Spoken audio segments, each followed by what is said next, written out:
Hi,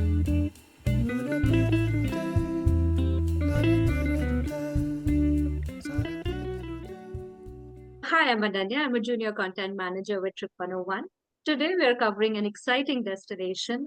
It is fastly becoming, and in recent times, it is one of the most recognized natural attractions in the world. I'm talking about Mount Fuji of Japan. I'm very excited to welcome two friends over here, Teresa and Ryan, who will be joining me to cover this beautiful destination that I'm sure a lot of people across the world are widely interested in. So, Teresa and Ryan are themselves videographers and photographers, and they made this beautiful journey to Mount Fuji last year. They were able to capture it and view it in all its glory in the months of autumn, when they also got to see beautiful foliage as well. They are among the 20 to 30% people in the world who have this rare opportunity to see Mount Fuji without cloud cover, without any natural sort of restrictions against it. I'm very pleased to welcome you, Teresa and Ryan, to share about your trip to Mount Fuji last year. Hello, Hello, hi. thank you for Thanks for having having us. us. I'm excited to hear more about your trip. But before that, I want to know about you a little bit more. So let's start off with what you do. Would you like to go first, Teresa? Yeah, I'll start. So I am a videographer and own a video production company called Lee Creative Productions, and I also help business owners making engaging content for their social media as well. You should tell people where they can find you. Hey, oh, they You can should tell find me. people where they can find you. So yeah, my Instagram handle is it's teresa.lee and my business account is Lee Creative Productions. And how about you, Rain? What do you do? I am a photographer and videographer. I am part of Teresa's team on the Teresa Lee Creative Travel. Travel. We make videos for businesses that are in travel. And I also do YouTube at the side where I have my YouTube channel to share our travel experiences. That is under Rain Roses, Rayne Roses. Find me on Instagram and YouTube. Yeah, you have to check out Rain's recent video. She's very detailed on where to go to see Mount Fuji, but we can dive in a little bit deeper. I love it. You guys are promoting each other. I love to see that energy between the people I'm talking to. So that's so cool. Tell me, how did you get into making travel videos? What motivated you? I guess I'll start first. I was never in this industry. Before that, I worked in corporate finance. I did that for a number of years. And to be honest, I was pretty miserable. I really hated my job. It was really mundane and felt really pointless. So one day I had this like epiphany where I'm like, I'm gonna move to London. I packed a lot of my stuff in storage and I packed one suitcase and I went over to London all on my own.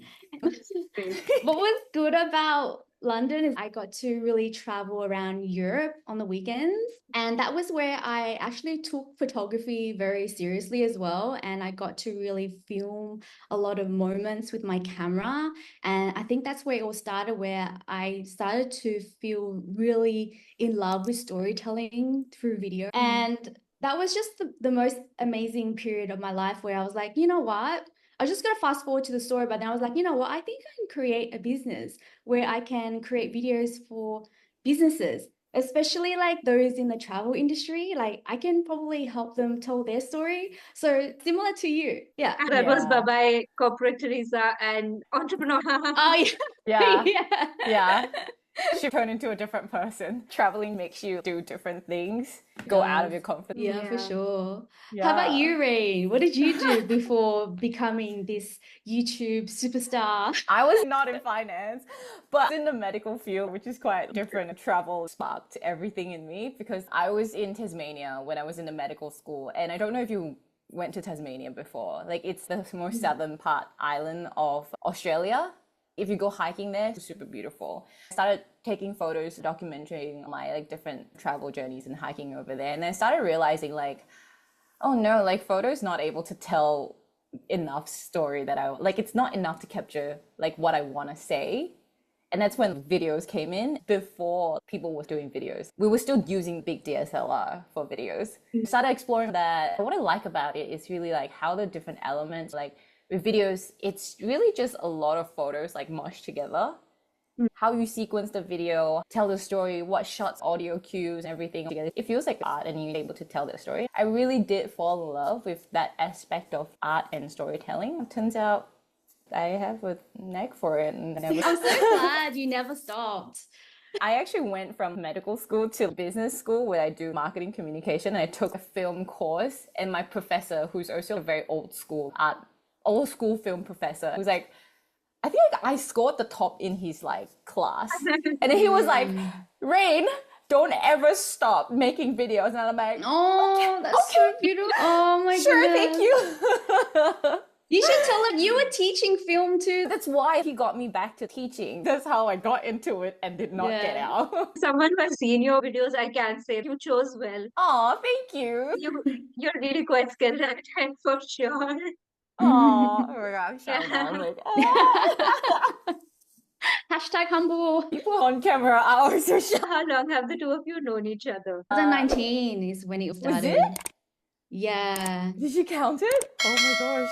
I'm pretty sure it's 2019 because that was when I did that career change. I was still like adjusting during my that period. gosh. Yeah. Yeah, that's 7-8 years. Do you know- Today, if it's 7 years, it's gonna last forever. I didn't realize my math is bad. No, I Whatever the years. literally just started counting. I don't know if I counted right. 2019 was when we met Yeah. at a photography walk through a photography Yeah, a group. random photography group in Melbourne. We met up and spoke, and then one thing about Theresa, because not a lot of people was doing videos at all. So everyone was just there as like photographers. So I think there were only 4 videographers within a big group of 30 people. So we just naturally all were together. And then we started talking to each other. Even 4 of us that met that day, like we're still friends until today. And, But Theresa's like the first one that came up. Rain, do you like travel vlogging? I'm like, yeah. At that time, was it like Sam Codler or Calder? Sam Calder, yeah. Calder, yeah. He was doing a lot of travel videos and stuff. That was when travel vlogging was a huge thing. And then we're like, and that's when Theresa started picking up videography as well. So she actually moved on like really quickly from I don't know camera much to I'm now a proper like cinematographer. And and then that's how we were like this year. That's why it was like, oh no, last year. And she was like, I think it's time. I think it's time for us to do our travel. When we first met, we expressed how much we love making content, and our dream has always been to be able to make a travel video, even if it's like a travel vlog. It wasn't until last year when our dreams came to fruition, we had the opportunity to go film. And yeah, we're going to talk about where we went maybe later in the conversation, but I think it's just how we met. It's so just surreal. magical, had a full circle moment for us. Yeah, so that trip from last year is also like a huge milestone for your friendship as well. Yes, yeah. definitely. It was a test. It was a test. We were together for 5 weeks. More than Five- that. Like way more than that, yeah. Because we actually went to like Korea, Japan, Hong Kong, Malaysia. Typically, if you can travel with someone for more than 2 weeks, you can live with them. And they're pretty much best friends. That happened with my friend back at home. And like when you can, so we traveled for 2 weeks together, and then we were able to live for a few years together. And we were like, it was just like, you get along, you understand how each other works. Because like normally for that long, it can either make or break the friendship. I'll agree, traveling together can make or break a friendship. Yeah. It Yeah, does. You're putting me to test, hey. But then also like how big the space is too, because like sometimes when I do travel, like we each have a room, not sharing a bed. Or sharing a very small room. You get to know a lot about the other person very quickly. It's like a relationship. Oh yeah. I feel like we've like properly dated for those few months. Yeah. So let's rewind a little bit. We've gotten to know you a little bit as what you do in your professions, your friendship.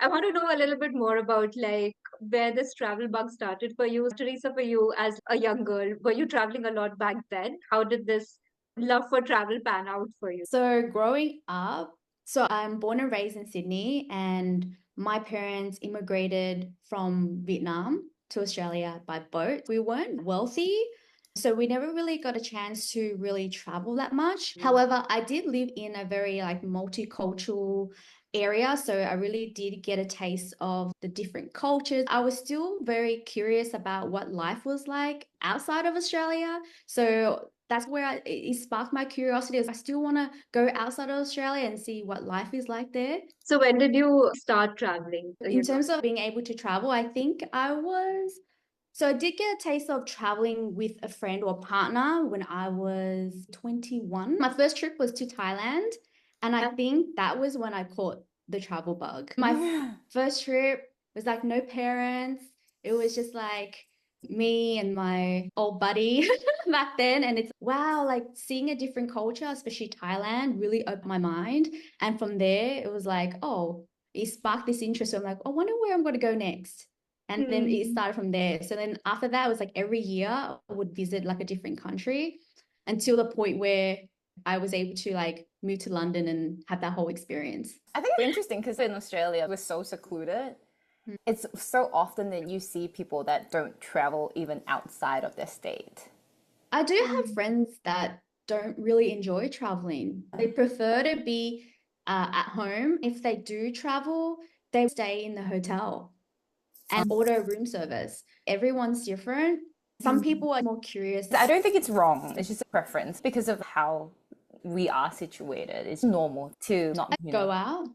Yeah. A lot of Australians love traveling because we're so far away from other countries. When you travel, you'll notice you'll bump into an Aussie person. Yeah. And you value it a lot too because it's like we take the flight out, it's 8 hours. We got to make it worth it.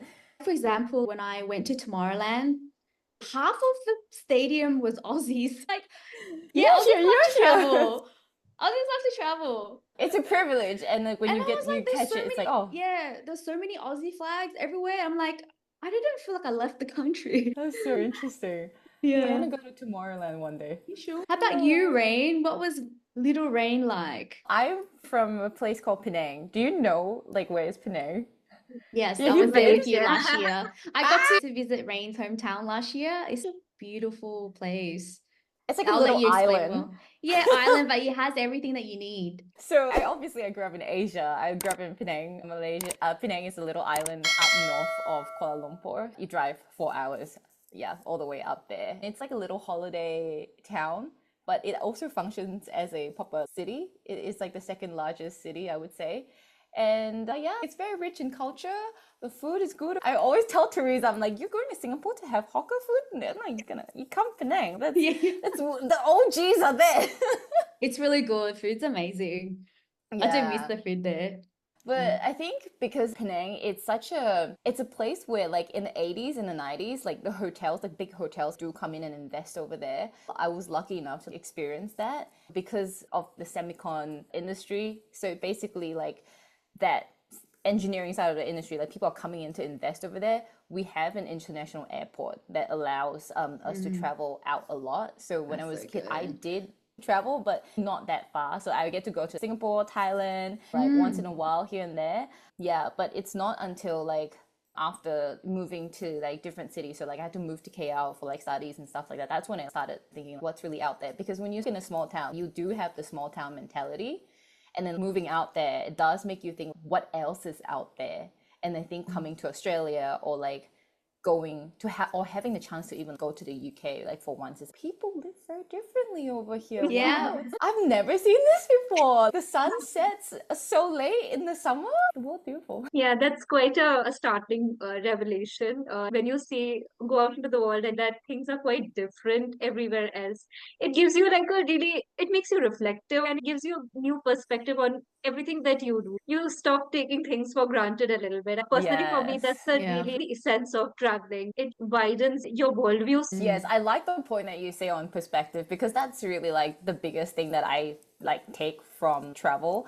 And a lot of times when people just say, oh, like it widens your perspective and stuff like that. But I think in a deeper sense, it opens up your world. It lets you open your heart for things, right? And when the world's bigger, like you're able to gain this like different skills of being able to understand where people are coming from, even though you are completely in it's a different world that you're living in. You have different world views.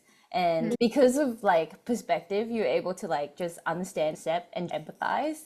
with the work we're doing, even though we're Yeah. videographers, we're writing scripts, Yeah. we're, you know, like when we're editing, we're deciding like how the story should go. For us as traveling, it gives us that, it always tells you like, oh, what if there's another side of the story? Things that people are not pointing out, or what if it's there and people, it's so important, but people are missing on. Can we highlight that? Like it gives like the content or like the things that we make for businesses, for us, like it gives them a reason to exist longer online even. Yeah. There's so many lessons we learn from travel, right?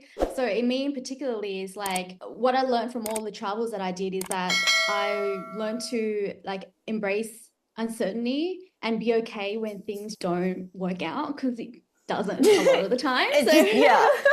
so I'll just give you an example. So I planned this huge trip to the US and Mexico for a month.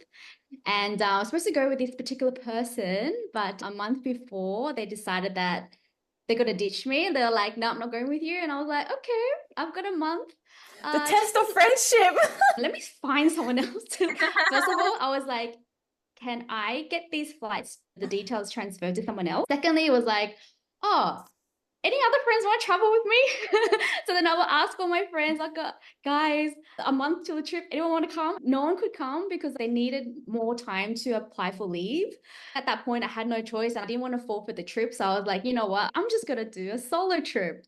And to be honest, like it turned out better than I expected. Some friends met up with me along the trip and I made friends along the trip. So I never felt lonely or anything. But at the same time, I've always had this mindset where I was always scared of things. So I think that really changed everything around, where I'm like, you know what, people can be kind and nice. At that point, I felt, oh, I feel like I can achieve anything now too.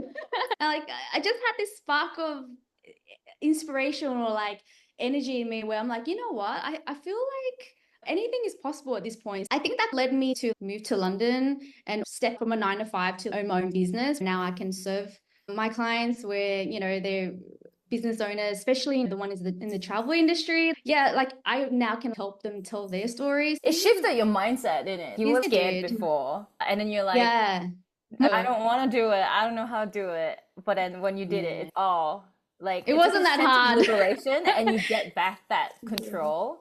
It's like last time it's always used to be like people are dictating my life, but I did it. I can do this, and I can do anything I set my mind to. I think that's what Theresa is. She's like that. When she put her mind to something, that's what I really learned from her. She's like, I'm gonna do this, and they'll be like, okay, and then next time, the next thing she's doing it. Yeah, I think that's what cool. that's what travel has taught me. It's like anything is possible. Sometimes we create stories in our heads when it's not true. Yeah. That's so cool. It's you realized your strengths. Yeah. It's not just a journey into the world, it's also a journey into yourself. Yeah. You're right. I Job, think Theresa. Oh, thank you. What lessons have you learned, Rain? For me, it's really just more of the perspective thing that is the most important. Like that, I think that really came close to my heart amongst both of us. Like Teresa's more the execution girly. Like I'll be like anything technical, like setting stuff like that, you know, Teresa's there. And then when it's me, like I come, like for me, we have to shoot it this way. We have to tell the story this way. It gives me more of that side of like seeing things in a different way. I just like talking to Rain people. has the and, like, vision. So when it comes to vision or the idea, Rain will come up with the idea and she'll be like, I don't know how to do this, and she'll pass it to me. I know how to do this. Let's work on this together. you both balance each other off well in that way. Yeah. Yes, Okay. yeah. Let's get into discussing your trip a little bit now. I want to know who planned it? How did you come up with this idea that you were traveling, I think, 4 countries together? So how did you plan it?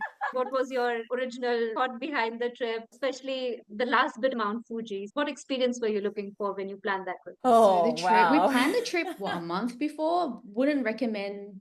I would say, Don't recommend to plan it a month in advance if you are planning to go there to film or take because photos. for us, like we were like, we want to film things.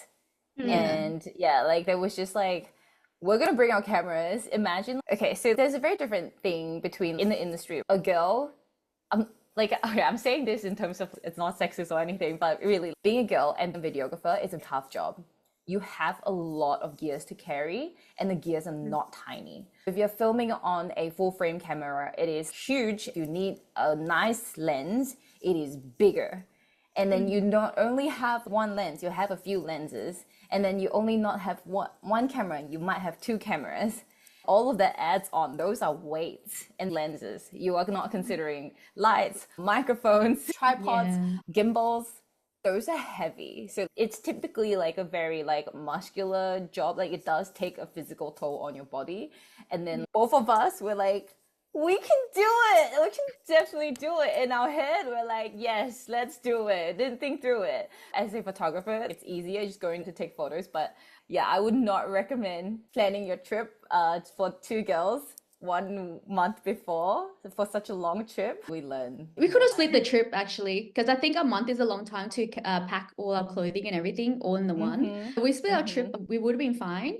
But I think it's just that because carrying the weight of all our clothes and everything for a whole month, 5 weeks really, trying not to go shopping as well at the same time.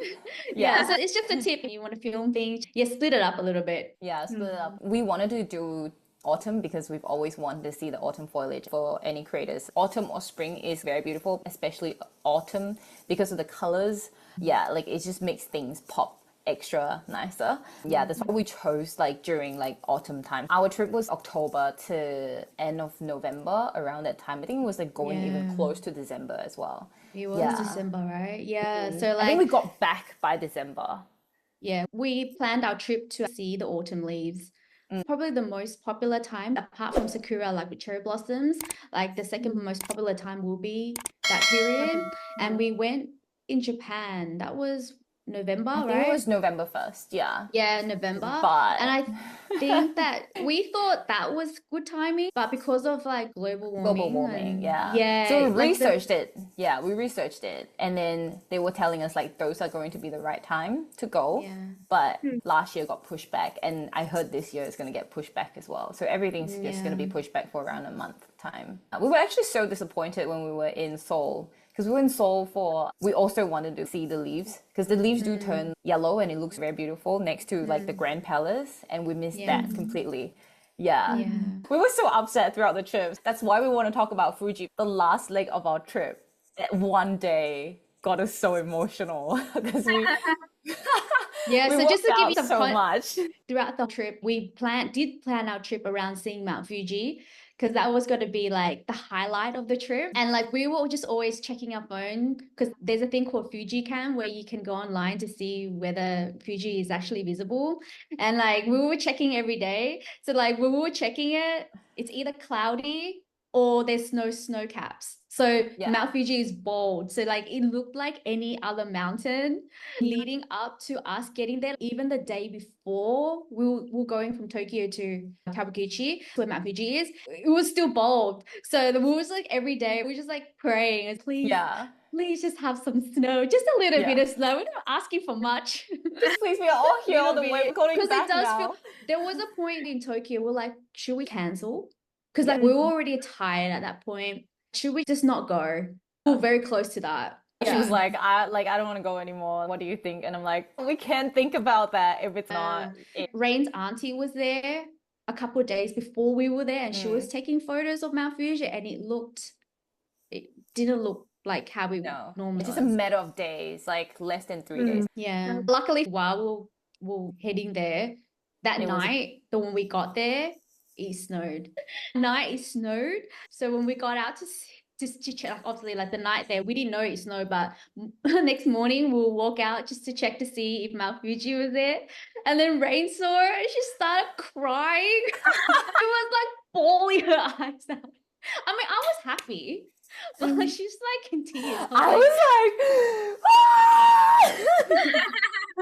I was like full on bawling. Do you understand? We've been through so much. We carry all our luggages. We did all of this, and we're like taking photos, taking video all the way.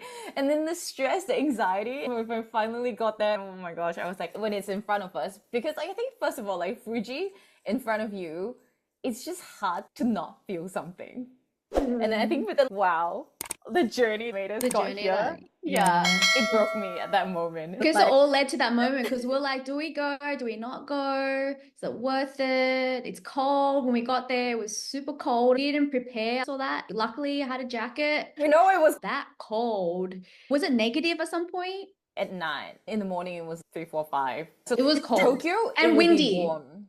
Yeah, Tokyo will be warm. Yeah. Yeah, And then the because minute you before, get there, it's like you're gonna need to wear a snow jacket. yeah, That's how cold it is. Yeah. yeah, because before Kawaguchi, before Mount Fuji, we actually went to Tokyo, and before Tokyo, we went to Kyoto, Osaka as well. So like those days were actually like 26 degrees. We were like sweating everywhere. And then the moment we got to Kawaguchi, we were like, what is happening? Why is it so cold? Mm. Yeah. Mm-hmm, mm-hmm. I think Mount Fuji was trying to fulfill your wish. It felt special. It's good that it's freezing cold. You don't want it Yeah. warm, right? Where we Yeah. stayed was so nice too, right, Rain? We Yeah. didn't stay at the typical area where the touristy spot was, but we stayed opposite it, and it turned out to be better than we thought. We Yeah. booked the Airbnb there because we wanted to be close to Lake Kawaguchi station because we were going to hire a car. We were like, oh yeah, let's hire a car because that's a great idea, not? Yeah, and then so that place was like within our budget, spacious, very cute, right? Yeah, Yeah. because typically when people go to see Mount Fuji, like you will hear people wanting to go to ryokans and spa hotels. Oh They yeah, want true. that experience. We go there and take photos, make content and show people where to take photos. We're more secluded. I think we did the right decision because if you look at the map, one side of the lake is very developed and the other side is not. And It's empty. Quiet. It's like nice is nice and so beautiful. peaceful. Yeah. Big So contrast you from pick the other yeah. side, the non-developed part, right? Yes, for context, the non-developed side is the side where your train stations will be at. So don't Yeah. cross the bridge, basically. Yeah, quieter side. Yeah, I think our So place was like 5 minute drive from the station, right? 5 minute drive. Oh, I 15 or think so. something. It's around 15 10 minutes. It was a It drive was a away. yeah, a drive away. What was nice was we got picked up by our Airbnb host. When we got there, we knew there wasn't a lot of transport and we had suitcases. Yeah. But luckily our guy picked us up and he even drove us to like the closest convenience store so we can buy snacks as well. Yeah, because we were so hungry. Like we got there quite late. And funny thing is, I think this is something that everybody should know, is that when you go from Tokyo to Lake Kawaguchi, there's no Yes. Oh my God. Tell that mistake. Oh, That was so funny. the way we timed our trip, we were like, oh, Lake Kawaguchi only takes an hour. And Rain was looking at her yeah. map. She's like, oh, catch a train. I'll go, yeah, train's so easy. And then next Yeah. minute, we're like, oh, I think we have to catch a bus. So there is a different thing.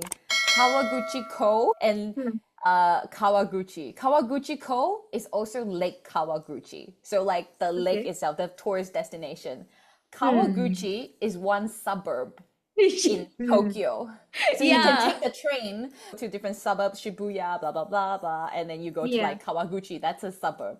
Kawaguchi-ko is a distance away. Okay.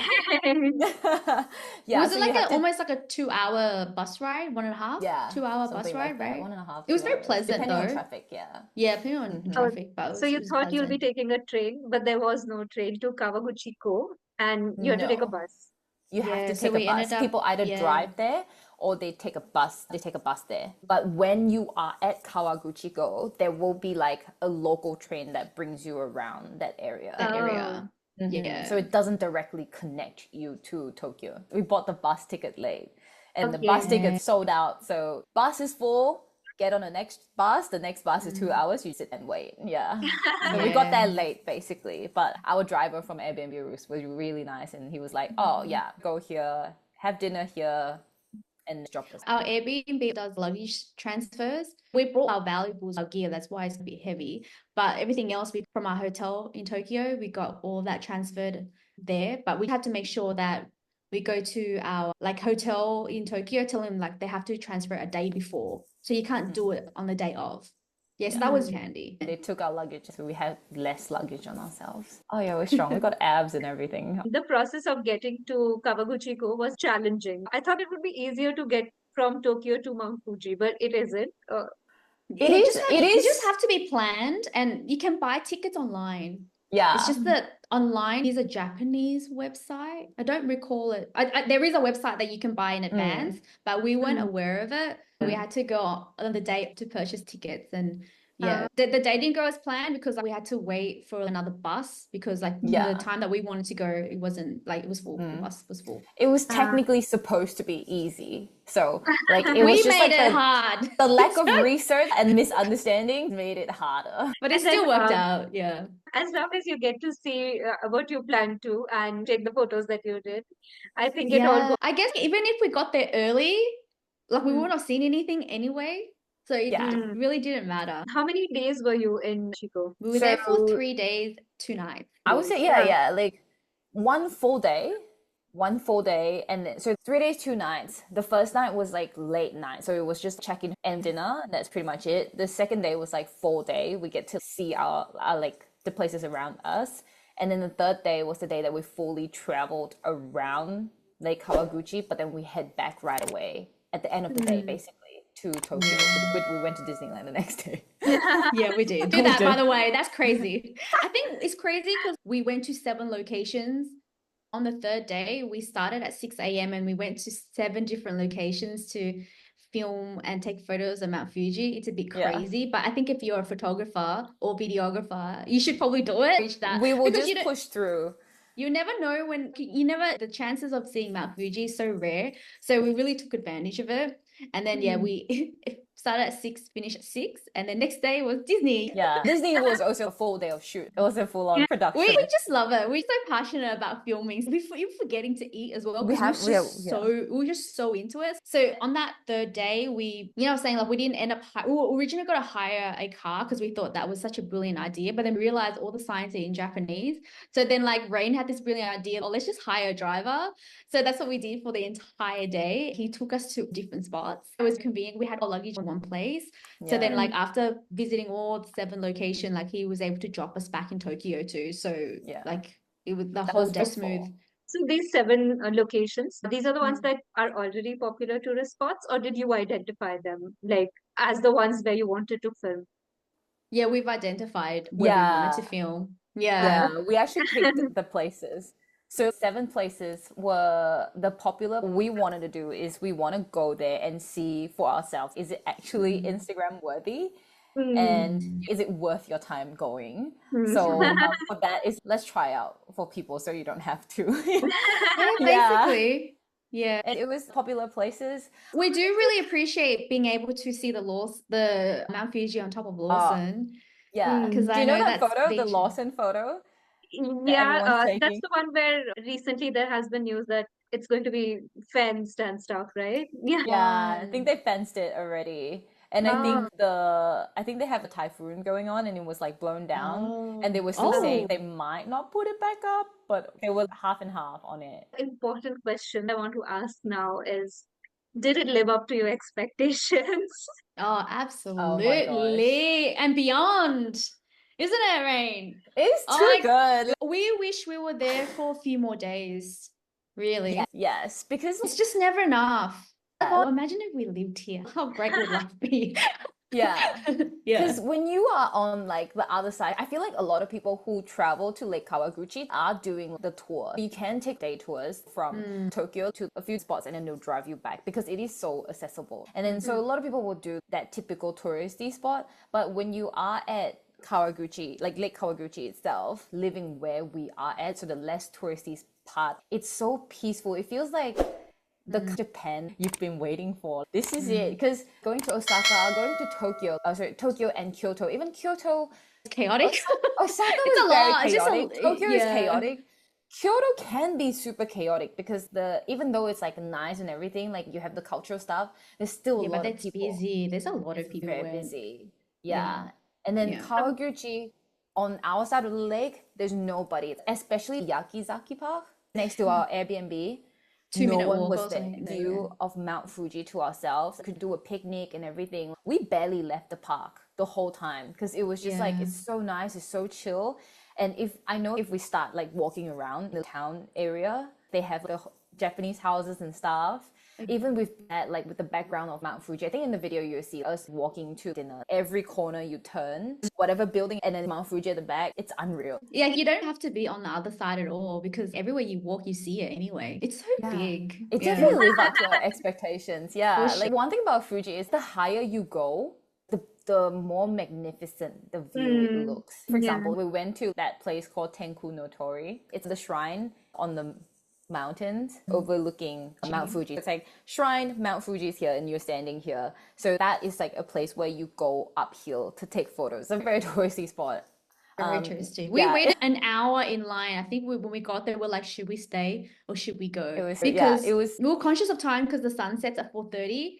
So we were just like, we need to be our last destination, which was the main, like the one that we've been really looking forward to going. So it's like we can't. Oh yeah, so yeah, an hour. So anyone that go, really rethink. If you don't have time, I wouldn't. I personally wouldn't recommend it. Yeah, but I would say that is the nicest view that we've seen. The higher you go, the prettier it is. That was the view that like made me go, wow, like this is incredible. Stunning. Yeah, stunning. It's And especially definitely it's worthwhile to, instead of doing like a day trip to Lake Kawaguchi, spend more time over there, because I think that's how you will be able to firstly visit all the spots that there are to see it from various different angles. And then the other thing is, of course, to be able to spend time to just admire it. appreciate it. Yeah. Be in the Appreciate it. moment for it. Yeah. Yeah. Yeah, because like when is the last time you get to tell people like I picnic next to Mount Fuji? Like I just live there. Like just go there and be part of it. From the way Yeah, you've been it's describing beautiful. it, Rian, there are those visuals of the countryside in some anime shows. That's the image I have in my head from the way you've been describing it, that you were sitting quietly in a park and having lunch and Mount Fuji in the Yeah. background. So it's Yeah, quite it's so quite nice. visual in my head. Yeah, like it is really like one of those special places like that you get to go. It's not expensive, but if you save a bit, you can make it happen. It's that little sweet cherry. You can reward yourself after a year of like long work. Especially the autumn foliage, being able to see it, we weren't able to see a lot of it. Yeah, so it's only Lake Kawaguchi that we were able to see the autumn foliage. And Yeah, that's true. yeah, when we saw it, I almost like teared again. I was like, oh my God. And also, if you decide to go, book 2 nights or extend it a bit just in case, come out for one of the That's why we chose that. days. So, Yeah, it was backup just in case. yeah, because Did it snow though on the first night that you were there? That's when it snowed, right? Yeah, that's when it yeah. So snowed. when we got And there, it and it wasn't continued to snowing. snow. And it continued to snow. Yeah. Afterwards, Until It's we like, left. It was there until we left. Yeah. yes, but then after the day we left, it's not Was it there gone? again. It was gone. The snow was there, but the mountain was Behind the clouds. Yeah. Beautiful.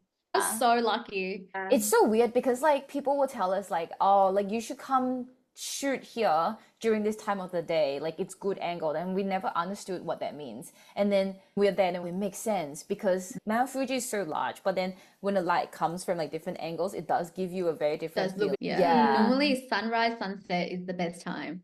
Yes. Noon, no good. For anything, It's still I guess. glorious. It's still very, very It pretty. is very Yeah. beautiful. Yeah, but it's a very different feeling when you see it different angles and different time. Because when we were at our very last stop, which is at the bridge, I think it was called the Ohashi Bridge, which is at the other side of Mount Fuji. So you'll be traveling, I think, like 2 hours or 1 hour plus, like from Lake Kawaguchi. Mountains here, you go the other side. We were able to see it during sunset, and that's Mount Fuji, but it's pink. That was very magical. At every time of the day, Mount Fuji different. The clouds without the clouds. Even our driver, like he's also like a tour guide. He's telling us like, yeah, Mount Fuji changes every. Yeah, I think like we were very lucky to have it where it looks like a hat when the cloud is up on top of the mountain, but then it looks like a little, like it's wearing a hat, because that apparently is super rare. Yeah, very lucky. It is like certainly an it's- impressive mount. Quite dynamic, it seems like every hour if you're, it changes, and like the experience that you can have at each part of the day, and then the season impacts it so much. Yeah, apparently it increases your chances to see it during winter. Like you see it most during winter. Yeah. Yeah, that's true. I then- think someone did mention something like that. Yeah. So I guess when we went is winter because it's snowing. Makes sense. Yeah. And then you see it a lot more in autumn So as go well, when 'cause it's it's summer. like- I don't know what it looks like in summer. when we say you gotta stay longer, what was the memorial park we went to? A lot of people take photos at the Is it Oishi? Momiji corridor. No, so like Momiji corridor, walked through the park, and then we went to Momiji corridor. That park was so pretty. They take the boats out Like from the this little park, ducked out. and you have You can the paddle swan on boat. the- I think that's the most romantic thing. Yeah. Yeah, so we wish we have more time then and we can do stuff like that to enjoy. I highly Mm. recommend if anyone wants to go. I feel like one day is just for you to chill and then another day do some touristy stuff. You have to do it. It's touristy for a reason. Find little moments to make it your own. Yeah. Rent A bike or the something. We bumped into these other tourists and they were like, oh, you can actually hire a bike at the station. So we were like, oh, I wish we had time to do that because that would have been really fun. yeah. Yeah. Yeah. So they said it took 4 hours to go around the I think so. whole Yeah. yeah, And so they you did can a day trip cycle too. a Yeah. along like They the did lake. yeah, so they did a day trip and they were like, oh, we're gonna go back soon, back to Tokyo. Yeah. I was like, yeah, cool. They went to Tokyo and then they went to the station and then they Mm. got the bikes, cycled around, and went home. Yeah, And loved you could it. do it that way too. Yeah. Yeah. And it's also like electric bikes that you can rent so you don't hurt yourself. That's really cool. I want Mhm. to ask you about some of the meals that you had because we have discussed a little bit about the picnics in the park. What do What we food? eat, Teresa? Yeah. Well, Family Mart food. Food from Family Mart. But I have to say that We have two one of our places that first we ate, yeah, that yeah, we really enjoyed. yeah. So one of our first meal was actually a 5-minute walk from our Airbnb. It was like recommended by our host who drove us from the station to the Airbnb, and he was like, "You should try the steak place." And at that point, I remember like it was freezing. It was like we were hungry, and we were like, "Yeah," we were like, and there's "Oh no gosh," one. we were like ready to like. So then we were like walking, and at that point, it was like, "Oh, this area is nice." And then we walked in, It was and like what a was there faint like? little light coming out from like a restaurant. So imagine you're just on Yeah, the street and it's all dark, and then you have the street lamps, like in Spirited Away, and then you're just in like the rural Japan. It feels like that. It's very yeah. romantic. And you Then just when little we light come from the restaurant, you're like, oh, what is this? when we walked in, we smelt the restaurant. It was like it smelled so good. I was really like salivating. What's cute about this place was the menu was in Japanese, everything was in Japanese. We had to pull out Yeah, our translator app to see what they there. were serving. Yeah, Yeah, and also there were it like was late local as families well. there. Mm-hmm. It was late Hmm. as well, right? And Yeah. yeah, so like we had like Chicken rice, steak cooked to with rice. We're like, perfection. what? I'm just Yeah, so like, it's we never have steak with rice before. not It's in so different. Australia, no. It's Yeah. always mashed potato or salads that accompanies the steak. But this, like, honestly, like the steak was like cooked so well, medium, pink So inside. good. It It's was so so good. good and very cheap Yeah. too. I don't remember that being expensive at all. No, yeah. Yeah. Apparently, like a lot of people prefer Mm. steak in Japan over Australia. Yeah. I get it. They kept it like pretty tight knit because like when we were trying to film in there, they were like, no filming. Even though we had like a small camera and they were like, nah, No don't film it. filming. Yeah. So Yeah. it feels like a little kept secret. That Yeah. restaurant is like a local secret. All the restaurants around there close early. So if you want to eat, time it well. You don't want to go be starving there. Like after 8 is like when a lot of the restaurants are already closed. Hmm. Yeah. Yeah.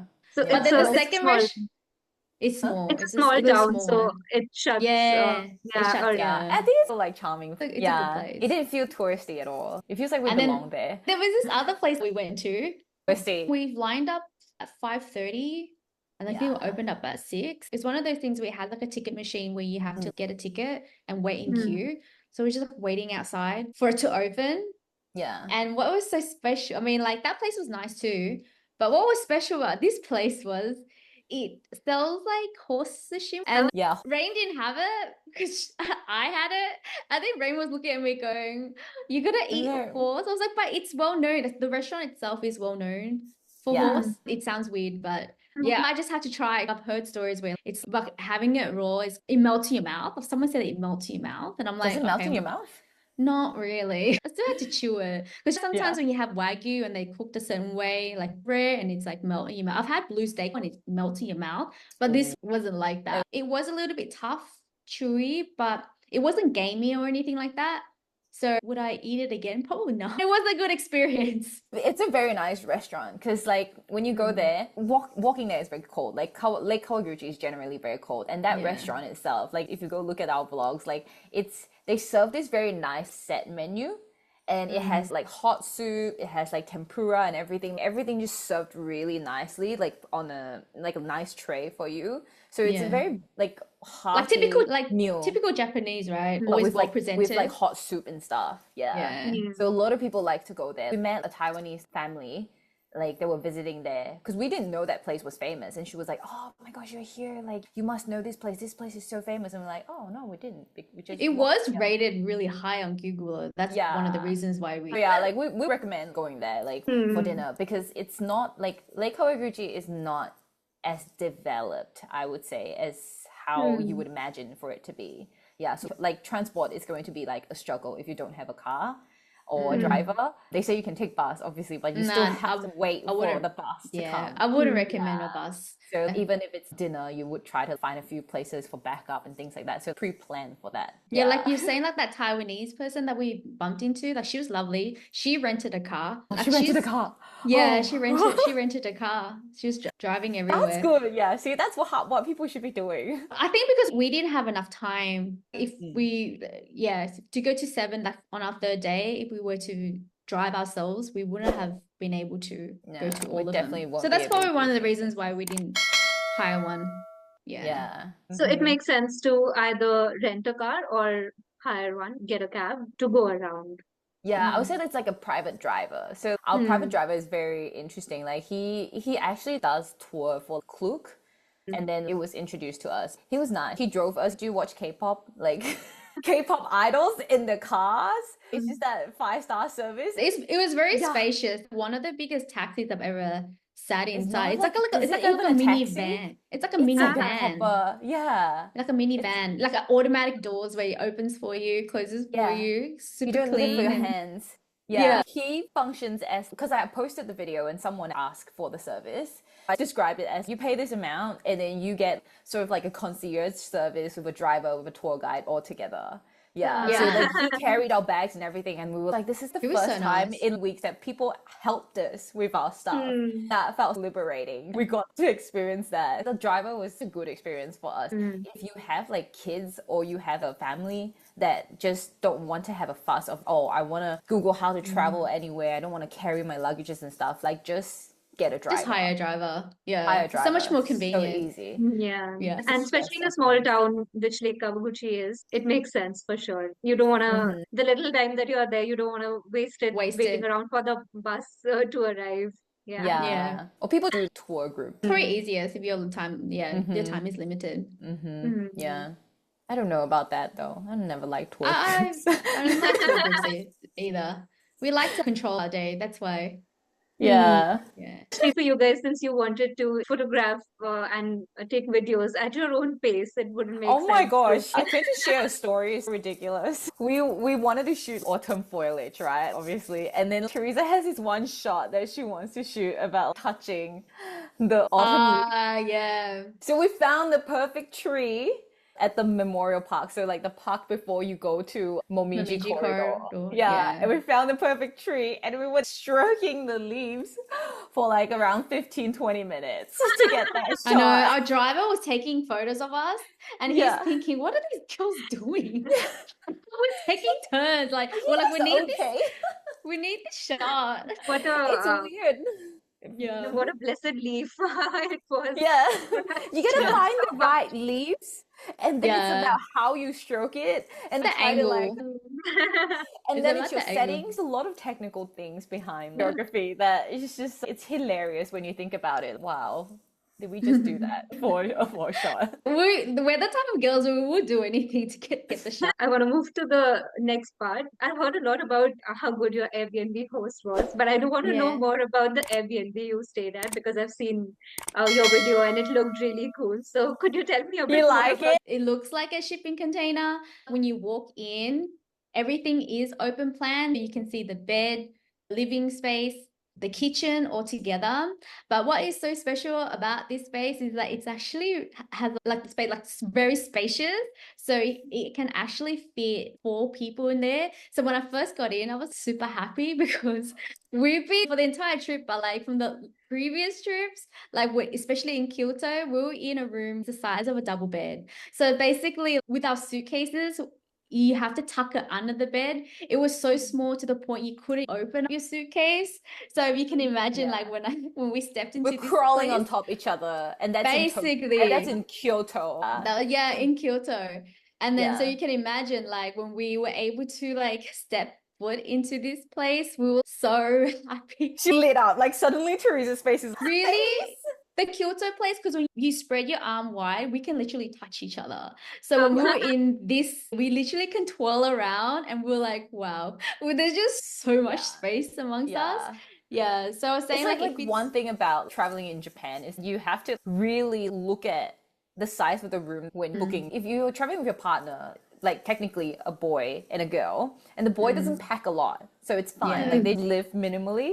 But when you put two girls together, But I was quite minimal though, Rain. I was like, where did all this stuff come from? When we're sharing, her stuff is on the shelf in the bathroom inside the start cabinet. unpacking. I was like, oh, why is your stuff like I'm relief here. yeah. All my stuff is always in the suitcase just in case I'll forget something. But then Rain, oh, don't worry, I'll remember to pack everything. That's what we learned about each Teresa other. is a more like experienced traveler, and I'm more like I'm more like I go Minimalist. on family trips, and then I go there and relax and stuff like that. So I'm just like I'm ready to live. Yeah, we're like, we're only here for a few days. Why did you unpack everything? She's putting all her skincare in the cabinet. I'm like, okay. Two girls in one place is a little bit like it does feel like a bit tired. Like, I think that's like the one thing that I would let people like put a big like advice out there. Yeah. So like the Kawaguchi Airbnb was good because it's spacious. I think for people a little bit of a struggle with like space, but like for two or three, there's enough space for you to open up your suitcase. And a lot of people are saying like even like when you're traveling in Japan, you try to get suitcases that are like trunks, so it opens like the top half, so you don't lay it all out. That was helpful. Yeah. Yeah. And So, even like, outdoors had a lot of space. So apart from Oh like the yeah, you space, can park your car as well if you wanted to. the car, So our they were Airbnb generous had with like, car park. yeah, very generous with that. So Yeah. like the container, there was like probably 2 containers that were there, and there's Yeah. also something else like another accommodation next to us too. Mhm. But it's quite And small. the amenities inside the container was actually really nice. Like it's very new. So like even with the bath that we have, it's like a proper new bath. It's actually newer than the baths that we have in our Osaka or like our Tokyo accommodation. Yeah. So like it's all automatically can get water like filled for you automatically for you to take a bath. It heats up very well. And Oh, one everything thing is to just note, brand new, like convenient. electronic. Yeah. Something that I learned though in Japan, you have to press a button to heat up the water, or else you're not gonna get hot water, right? no. Yeah. I didn't Yeah. know that. Or is Yeah. that just Asia in general? But I think it definitely was in Japan. Ray was trying to have a bath, but she's, I don't know how to like, what's it called? I tried to autofill it. It did overflow a little, but it because was you're supposed fine to press a afterwards. button to release the water. Japan and their technologies. It was very nice. So I would say like for $200, you get that container, you get space, and then you get a nice toilet space and everything. Like it's new and nice. I was able to lay out my makeup. Like that was very important. You know, like just indicate there's space. On the other side, you have a place to sit and enjoy couch breakfast, area. looking outside. So if it's not windy, like we were able to open the window. We were able to like, you know, go out. So like it's like an indoor-outdoor living kind of situation. So like a little patio outside. Yeah. And then you have your bed. It's very cozy. It's very cozy for us. I love it. I recommend it because it's like it's not expensive, and especially if you are sharing it with more than 2 people, it's $100 per night for 2 people. What's interesting about our place, because it is Japan, but then our bed was on the bottom, and then there will be like a little canopy at the top where you can like so it's lay like a mattress little out. split area. It's like a bunk bed, but not really. One's on top, one's at the bottom. You climb up a little Yeah. ladder, and then you go on the top. So we just use that area as storage, which is heaven. We love it. We love it. Like that. Oh no, place is I would really love good. to. I would go back there again. Definitely. And also there are 2 containers. Our container faces the lake, but you can't really see the lake because there are like trees and stuff. And then on the other side, the other container that we weren't staying in, that looks directly to Mount Fuji. Yeah. So I think if you No. can choose the other container, That's true. that's the better container. If I were to go back, I would just sit there. I'll Just just watch stare at it. the You view. can sit for hours and just Yeah. stare at the clouds. You walk out of your Airbnb, Mount Fuji is right in front of you. A great So your price, I container would say. stay exceeded expectations. And Yes, Above. yeah. Anyone should go. It's the best. what was your motivation for choosing this particular Airbnb? Or was it this side of the lake you wanted to stay in? Originally, we were Oh going yeah. to book near the station. Logistically, it was a good idea to stay there. Budget wise, where Budget. with the ryokans or anything that has to do with like a bathhouse, your typical like hotel, I would say, it's Hmm. expensive. It can get very pricey very quickly. And Yeah. mind you, they're quite old as well. So I think we were lucky for finding like something on Airbnb that has that. So I think Hmm. there are a lot of Airbnb listings that are quite new. If you're like cool with not having the whole ryokan experience, pricing wise, it was very acceptable for us because we were trying to look at a few tick lists. Is it accessible, clean, spacious, good view of Mount Fuji? It ticks off everything. Yeah, for Yeah, us. I think also when we got to the Airbnb, it was quite new too. I think we're probably like the second or the third person. So Oh. I know like I think we might have shared it where it was on our YouTube, but I don't know whether the price has gone up or not. But yeah, I think the last time I checked the reviews is still quite high, but it is very popular. So if you Yeah. do want to like book it, you should book in advance. A good host was that added bonus. Yeah, yeah. Apparently, like the host also, so like next to our B&B, there is like a little like hotel, like an old Mm. like spa hotel, like that. They run, and this is like As the well. extra. Yeah, yeah, yeah. This is like Oh, the that's extra like smart. little side thing that they Because that have. So container, you can it's a, lift it and put it somewhere else and it's fine. it's so cute, like an old couple that runs the place. It's so nice. So cute. I definitely like that container added bonus points to your overall stay for sure. Love that container. Put me in there Yeah. anytime. It's ironic. We're using the term container, but at the same time, you guys are saying that the experience that you had was quite the opposite. It was the most spacious Yeah, place it Yes, was. in yes. Japan. Yeah, It's just like it says so much about it. yeah. Yeah. Yeah, it's a big container. Even if it's in Shinjuku, when we stay in Shinjuku, that was tiny as well. Yeah, I think everywhere we stayed at was tiny. Yeah. Yeah, even though they tell you like, oh, this is a big room, it is a fairly big room, but I think it's how they position. I think with the container, I feel like it's a more mindful design to make it spacious. You can move things around. Like it even has a fridge and microwave. It had everything. The laundry, but I think like shampoo, conditioner, I think with like Japan, typically like with their amenities, they pretty much have everything. Mm. You don't have to pack shampoo if you want to keep your suitcase light. You can just use it there. Yeah. Rianne doesn't agree with you there, Teresa. No, Rain brought full Oh, bottles of shampoo. oh I was yeah. like, why? I brought full size. And conditioner. I'm like, girl, you don't need. And my one was like this. I'm like now I learn I'm going to Japan next month again and I'm bringing like small size now or I'm considering not bringing it all. You don't have to bring it at all. Wherever you're going, I don't think you need it. It's been really fun chatting about Mount Fuji and your stay in Japan, but we're coming towards the end of this session now. I want to ask you about tips that you would share with first-time travelers who are planning a visit to Mount Fuji or Japan. Bring warm clothes. If taking photos, bring a couple of outfits. Don't make the mistake I made, the same jacket all the time. But the other thing would be just hire a bike. I think that would be such a wonderful experience to be able to ride around the lake. Thirdly, I would say just check the times of the restaurants and see what time they close so that you can plan ahead. When catching a bus from Tokyo to Karaguchiko Station, plan ahead, book online if you can, or just if you are near Shinjuku Station, we can get a ticket in advance. And then the last one, Rain, what do you reckon? One thing about accessibility, like pre-plan your trip first, You like have to just pre-plan. around. Because in the second video that you saw, where we go to 7 different places, because going to like different touristy spot, it gets very packed very quickly. And all the tour groups are coming in, and people who are just like traveling with their own cars, they're coming in as well. So like I would say try to go to like non-peak hours, like go early, super early, or like later. If not, like just Yeah, get good someone. point.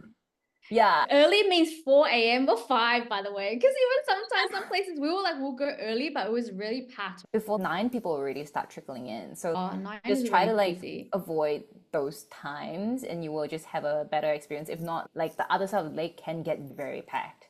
Find like a driver or like just plan out your day to avoid that so you have a better experience around it. Yeah. Your phone is always fully charged and there is enough storage on your phone. Because you're I going to be agree. taking tons of it. I Yeah. agree. Even though you were carrying gear to film, you were still using your phones to take photos as Yeah. well. We had the Osmo, we had our Sony. We have a camera for photos. We have two cameras for videos. We have Osmo Pocket, two phones. Wow, that's 6 devices. I love it. You want to remember it. Like I like looking at all the things that we shot, like the stuff that we did was like, the clips that we got, we're like, oh, it's very nice. The outtakes, the BTS are the ones that we still laugh at it until today. So it's like, anything that you can capture, try to remember that. I think that's just the most beautiful thing about traveling. And we were really appreciative because I guess like we were able to put it all in a video too. In a couple of years, we're gonna look back at that moment in Mount Fuji, right? It was just pivotal, special moment amongst us, right? Our bond is stronger now. Definitely. Is that a trick question? For Mount Fuji, as well as the struggles that you had to sort of capture it from its various angles and in its various lights. Our last advice is go watch our videos. It's true. We did try to do all the things for the viewers and for you to like see how is it like to get there? What is our realistic experience? How is it if you want to do 7 locations? Do you have to do 7 locations? Which one's actually good and worth it? And how do you want to craft your itinerary towards like what you personally like about traveling? Because would you like to stand under the sun for 2 hours, or would you like to be at the park chilling? Yeah, we just want to make sure do your prep before going. Yeah, because traveling is a privilege. We work very hard to be able to travel. Try to not waste your time and make the most out of how you will enjoy your trip. If I ask you, like each of you, what's your personal favorite spot to film Mount Fuji? Do you have one that you can tell? It's the one where we went with the sunset. Oh yeah. What was that place? Yumeno Yeah. I can't pronounce it probably. Ohashi? Yumeno Ohashi Bridge with the at bridges. Shizuoka. It's an hour and a half away. We wanted to film it against the sunset. I think we got there in the nick of time. We had half an hour to spare. And then we got the chance to walk on top of the bridge and was running up and down. That was one clip.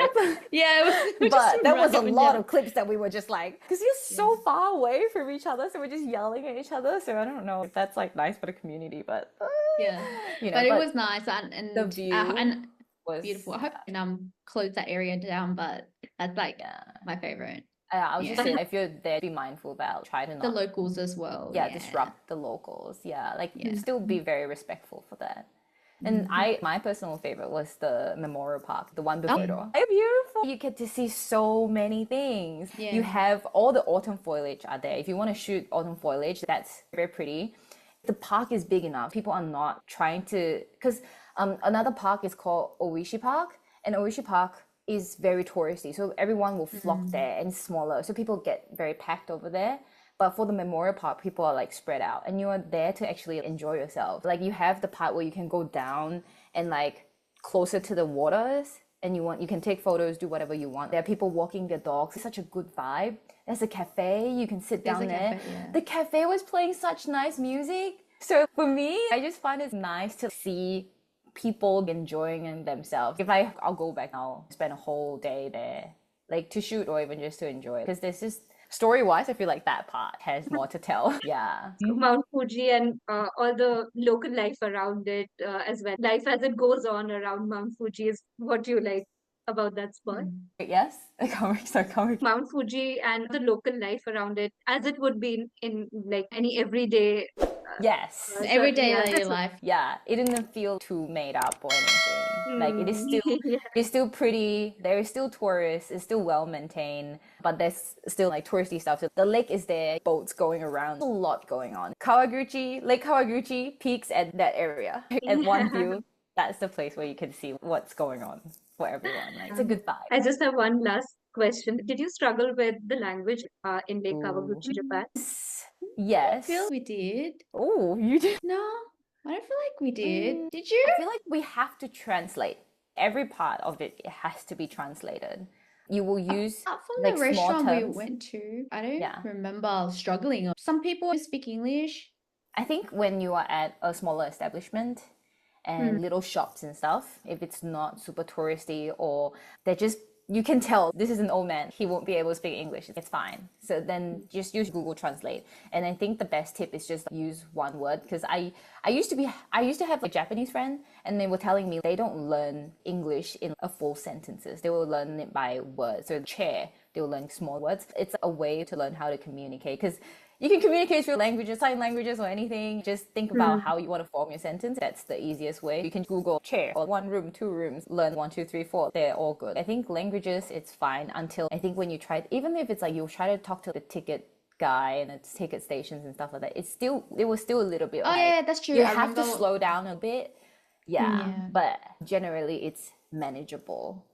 I would Hmm. say there is a Okay. language barrier. It is real. Yeah, but just slow down and try to understand Yeah. each other. It's possible to Google a few words and then you would be able to get by. It won't be Yeah, that difficult. yeah. Yeah. Google Translate. Download Japanese. Yeah. Yeah, the best way is to download it, because sometimes you don't have like Wi-Fi. So like Google, if you have Google Hmm. Translate app, just download Japanese to English or like whatever language you use, and just always just have it even offline in your phone, and you'll be fine. Oh, and one last thing I want to know. You guys Yeah. mentioned earlier that you were trying not to shop at all, but did you pick any Mount Fuji souvenirs? No, we couldn't buy anything No, Oh, at I that don't think we point. are the buying type. Like for oh, us, our souvenir is the memories in our SSDs. I okay. think so. I used to collect a Yeah. lot of magnets. I have two Mm-hmm. boxes full of magnets, and I think since moving around so much, I learned that I don't want to buy too many things. Yeah. So just your memories and shots you Phone. captured. Yeah, it's a shot we got. Nothing money can buy. The invaluable stuff. And that was the goal of your trip, right? You wanted to capture the beauty of the destination. Hopefully one day we can do that more for businesses that want to tell more stories about, if they're able to Hmm. like have tours and stuff. We really like to go into doing a lot more like documentary styles, like interviews for, I would say, like any travel companies, showing local stories. This trip helped us solidify that traveling, figuring out logistics and everything is possible, and at the same time we have fun and still able Mm. to like make good memories and retell this story the way that we want it to. I think we succeeded that. And then yeah, the next step for us, it's really just, yeah, how can we share more of that to the world? Yeah. And also, whoever's watching, don't let heavy gear stop you. Because I know we did mention that, but honestly, like we enjoyed the process. It was all worth it. And it, Yes. Yeah. Any gears, like it's fine. Like just carry it. Like suck it in. It'll be worth it. Every time we look back at the footage, it's worth it. Hmm. But it's been great speaking to you guys today, and your trip was definitely quite a memorable one, especially since you shared it together as friends visiting a Mhm. special destination. So it's been great knowing from you about Mount Fuji, and it was quite an emotional trip for you. Thank you so much for sharing about it, and my very best wishes to you in the vision that you have to take your free journey and meaningful stories for your clients. All the best. Thank you so much. Thank Thank you you, for having Tananya. us. We will close our session for today. Bye. Thank you, Tananya.